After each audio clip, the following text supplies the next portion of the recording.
নমস্কার বন্ধুরা, dolirrondhanshala সবাইকে স্বাগত। আর আজকে তোমাদের সাথে শেয়ার করব কচু পাতা দিয়ে চিংড়ির একটা দারুণ রেসিপি।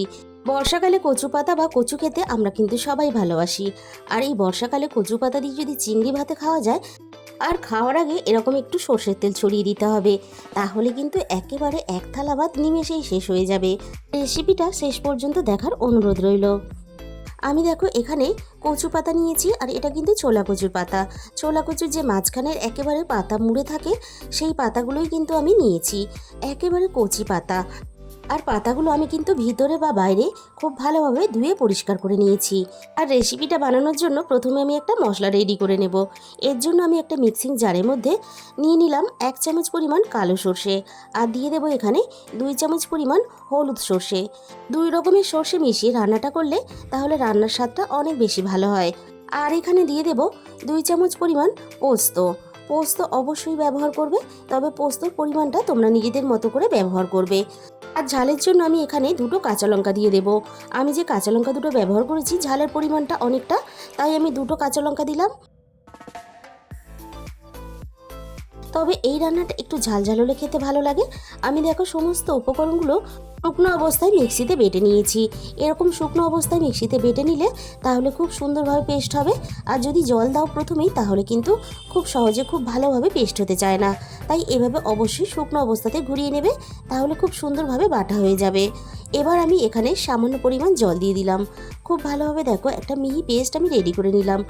আমি যেভাবে পরপর কাজগুলো করছি, এইভাবে কাজগুলো তোমরা করবে, তাহলে কিন্তু খুব সহজে খুব তাড়াতাড়ি রান্নাটাও হয়ে যাবে।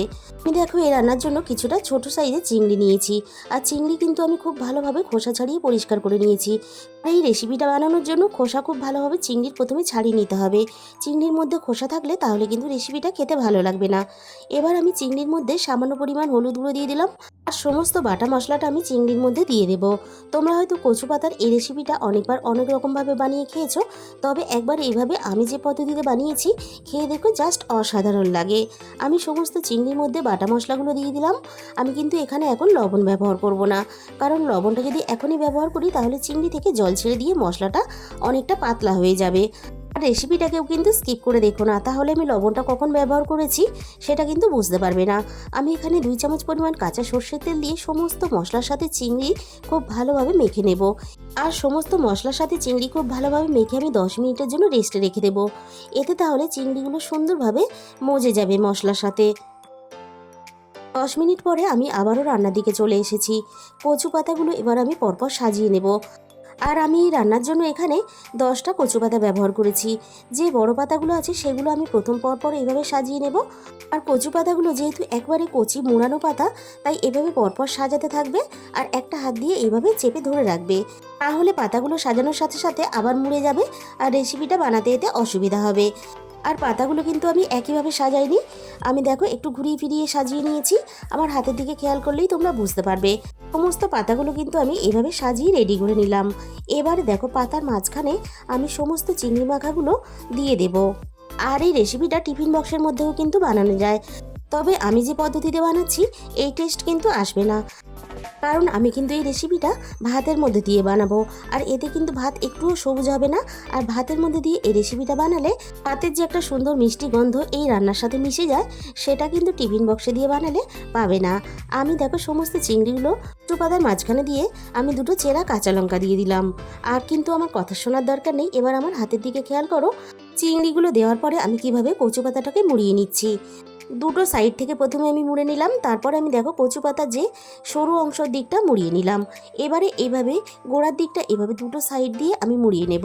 মোড়ানোর সময় 2-1টা চিংড়ি যদি ভিতর থেকে বেরিয়ে আসে, তাহলে হাত দিয়ে এইভাবে ভিতরের দিকে দিয়ে দেবে। আর চারপাশ থেকে দেখো কচু পাতাগুলো এইভাবে সুন্দর করে কিন্তু আমি মুড়িয়ে নিলাম। এবার আমি শক্ত করে খুব ভালোভাবে বেঁধে নেব। আগে থেকে আমি কিছুটা সুতো বাঁধার জন্য রেডি করে নিয়েছিলাম, আর এইভাবেই সুতো দিয়ে ঘুরিয়ে ফিরিয়ে আমি খুব ভালোভাবে বেঁধে নেব। আর এই বাঁধার সময় কিন্তু একেবারে লুজ করে বাঁধবে না, বেশ একটু টাইট করে বাঁধবে, তাহলে কচু পাতাগুলো যখন খুব ভালোভাবে সিদ্ধ হয়ে যাবে তখন কিন্তু কচু পাতাগুলো নরম হয়ে যাবে। আর এতে কি হবে, টাইট করে না বাঁধলে কচু পাতা থেকে সুতোটা খুলে যাবে। তাই খুব টাইট করে এইভাবে বেঁধে নিতে হবে। আর আমি আরও একটু সুতো দিয়ে এভাবে কচু পাতাগুলো খুব ভালোভাবে ঘুরিয়ে ফিরিয়ে বেঁধে নেব। পুরো বাঁধাটা যদি দেখাতে যাই তাহলে ভিডিওটা অনেকটা বড় হয়ে যাবে। আর তোমরা নিশ্চয়ই দেখেই এতক্ষণে বুঝে গেছো কীভাবে কচু পাতাগুলোকে মুড়ে বেঁধে নিতে হবে। আর বন্ধুরা, এইভাবে একবার হলেও তোমরা কচু পাতা দিয়ে চিংড়ি ভাতে রান্না করে খেয়ে দেখো। আর ছোলা কচুর পাতা দিয়ে এইভাবে চিংড়ি রান্না করলে একটুও কিন্তু গাল চুলকাবে না। আর বন্ধুরা, আজকের রেসিপিটা শেষ পর্যন্ত দেখার পরে তোমাদের যদি ভালো লেগে থাকে প্লিজ একটা ভিডিওতে লাইক করে দিও, আর প্রচুর প্রচুর শেয়ার করো। আর যে সমস্ত বন্ধুরা এখনও পর্যন্ত আমার চ্যানেলটাকে সাবস্ক্রাইব করোনি, আমার চ্যানেলটাকে সাবস্ক্রাইব করে পাশে থাকার অনুরোধ রইল। চ্যানেলটাকে সাবস্ক্রাইব করে পাশে থাকা বেল আইকনটা অল করে দিও, তাহলে আমি যখনই কোনো নতুন রেসিপি আপলোড করব সবার আগে তোমার কাছে পৌঁছে যাবে। আর দেখো, পাতাগুলো ঠিক এরকম করে মুড়িয়ে খুব টাইট করে বেঁধে নিয়েছি। ভিতর থেকে কিন্তু একটুও চিংড়ি বা মশলা বেরিয়ে আসার ভয় নেই। আর আগে থেকেই আমি দুপুরে খাওয়ার জন্য ভাত আগে থেকেই বসিয়ে দিয়েছিলাম। দেখো, চালের মধ্যে এরকম একটু সিদ্ধ সিদ্ধ ভাব চলে এসেছে। আর ঠিক এই সময় আমি কচু পাতাগুলো ভাতের মধ্যে দিয়ে দেব। আর চাল কিন্তু ফোটার হিসাবে এখানে কচু পাতাগুলো ভাতে দিতে হবে। ভাত ভালোভাবে হয়ে যাওয়ার 5 মিনিট আগে যদি ভাতে দাও তাহলে ভাতটাও অনেকটা গলে যাবে। উপরে বাঁধা কচু পাতাগুলো কয়েকটা সিদ্ধ হলেও ভিতরের কচু পাতাগুলো কিন্তু একেবারেই সিদ্ধ হবে না। আর চিংড়ির মশলাটাও কিন্তু খুব ভালোভাবে ভাপা হয়ে রেডি হবে না। কচু পাতাগুলো ভাতে দেওয়ার পরে 10 মিনিটের মতো আমি রান্নাটা করে নিয়েছি। একটা সাইড খুব ভালোভাবে হয়ে গেছে, অপর সাইডটাও খুব ভালোভাবে রান্না হওয়ার জন্য আমি এইভাবে হালকা হাতে উল্টিয়ে দিলাম। আর এই সময় কিন্তু গ্যাসের আঁচটা মিডিয়ামে রাখবে। আর দেখো, ভাতের মধ্যে ফ্যানের পরিমাণটা যেন একটু বেশি থাকে, তাহলে কচু পাতাগুলো খুব ভালোভাবে সিদ্ধ হয়ে যাবে। কচু পাতাগুলো আমার খুব ভালোভাবে সিদ্ধ হয়ে গেছে। এবারে একটা প্লেটের মধ্যে আমি তুলে নিলাম। আর অনেকে ভাতে দিতে চাও না, ভাত সবুজ হয়ে যাবে বলে তোমাদের আমি একটু ফ্যান শুদ্ধ ভাত তুলে দেখিয়ে দিচ্ছি। দেখো, একটুও কিন্তু ভাত সবুজ হয়ে যায়নি। আর দেখো, ভালোভাবে টাইট করে বাঁধার জন্য কচু পাতা থেকে একটাও কিন্তু সুতো খুলে যায়নি। কচু পাতার উপর থেকে যতটা সম্ভব ভাত আমি একটু সাইড করে নেব।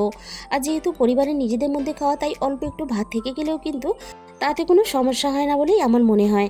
আর তোমাদের কাছে আমার অনুরোধ রইল, একদিন হলেও তোমরা গরম গরম ভাতের সাথে এভাবে একটু চিংড়ি দিয়ে কচু পাতা ভাতে দিয়ে খেয়ে দেখো।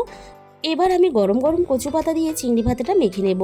আর যেহেতু প্রচণ্ড পরিমাণ গরম, তাই সুতোটা আমি খুব ভালোভাবে খুলে তোমাদের দেখাতে পাচ্ছি না। এইভাবে কচু পাতা দিয়ে চিংড়ি ভাতে রান্না করলে গরম গরম ভাতের সাথে দুপুরে আর কিন্তু কোনো রকম ডাল তরকারির প্রয়োজন হবে না। আর তোমরা যদি একান্তই ভাতে দিতে না চাও তাহলে কড়াইয়ের মধ্যে অল্প একটু জল দিয়ে ফুটন্ত জলে দিয়ে এইভাবে ভাপিয়ে নেবে। এবার আমি তোমাদের দেখিয়ে দেবো কচু পাতাগুলো কতটা সুন্দরভাবে ভিতর পর্যন্ত সিদ্ধ হয়েছে, আর চিংড়িটাও কতটা সুন্দরভাবে রেডি হয়ে গেছে। এতটা সুন্দরভাবে রেডি হয়ে গেছে, দেখো, যাকে এক কথায় বলা যায় অসাধারণ। আর এইভাবে যদি পরিবারের সবাইকে রান্না করে খাও তাহলে কিন্তু সবাই খুশি হবে। আর দেখতে কতটা লোভনীয় হয়েছে তোমরা সেটা দেখতেই পাচ্ছ, আমার কিন্তু বলার অপেক্ষা থাকে না।